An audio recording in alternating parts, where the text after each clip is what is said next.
I can, I will, I must.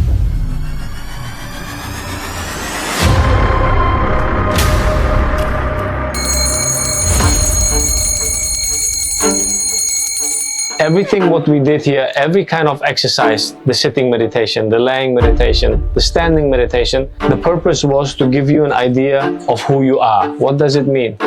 To give you an idea to get to know yourself from a different perspective, from a different angle. Each of these exercises prepare you guys for life.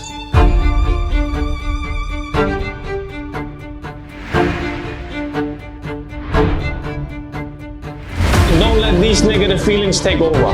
Don't allow these negative feelings to take over and have such an influence that it stops everything in your body. You're stronger than that.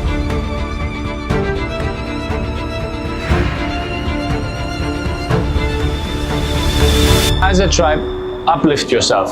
Our goal is to build a big tribe in this world, to build it up, to uplift each other, to have a family in each corner of the world. You're not in competition with anyone else. The only person you're in competition with is the person you see in the mirror.